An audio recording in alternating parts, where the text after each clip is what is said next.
गुजारिश है कि नमाज शुरू करने के लिए सफों में लग जाए।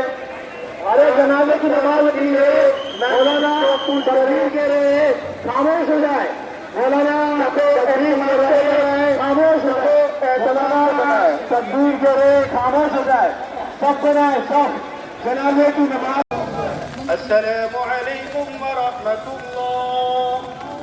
अस्सलामु अलैकुम व रहमतुल्लाह।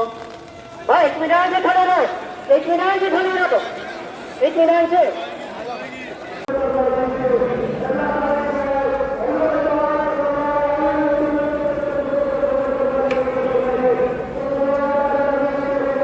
तमन्नाएं पूरी फरमाइए और इस शहीद की बरकत से अल्लाह हम तमाम की मग़फ़िरत फरमा दीजिए।